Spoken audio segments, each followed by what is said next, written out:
When we do the work of marketing, which is to bring about a change by leveraging things like giving such a good experience that people talk about us, by aligning with the core group of people in order to attract them, or to leverage platforms like attention platforms like Yelp, Google, and Facebook, and so on.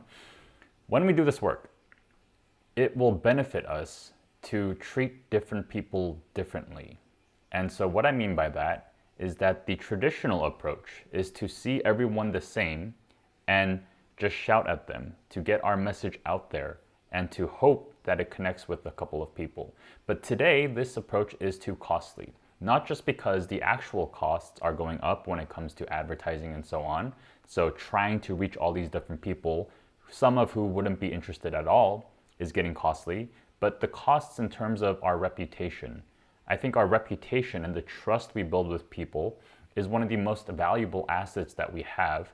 And when we show up as someone who is willing to shout at people, people who aren't interested, in a way that is not empathetic to how they feel, we erode that trust and we ruin our reputation.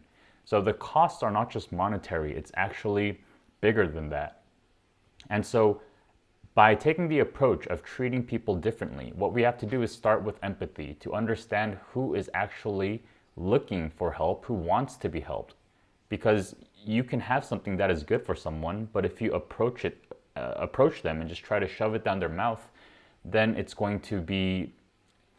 not going to work. You're not going to be able to help them. They're going to feel bad. You're going to feel bad. And we're not creating anything meaningful here. All right. So treat different people differently. Understand that most people aren't inclined to work with you because they don't know what you know. They don't care about what you care about, and they don't really want what you want. So when we treat different people differently, and I know I'm beating a dead horse here with this, who is most likely to be aligned with that change you seek to bring? And that change you seek to bring, it sounds profound, but it can be as simple as someone who is not visiting the dentist to visiting the dentist, someone who has problems with their teeth to someone who doesn't have problems, someone who is insecure about their smile to someone who isn't, right? That is what we're talking about when it comes to change. Who is aligned with that? Find the people who want that. Different people differently. Find those people, serve those people. All right, that's it for this video. If you want to dig deeper into these concepts, I have a free course, completely free, and you'll find it very valuable. You'll figure out how to market your practice. You'll figure out how to get more patients, how to grow with word of mouth, and all these benefits that come with it. So check it out. I'll put it in the description, and I'll see you guys in the next one. Thanks.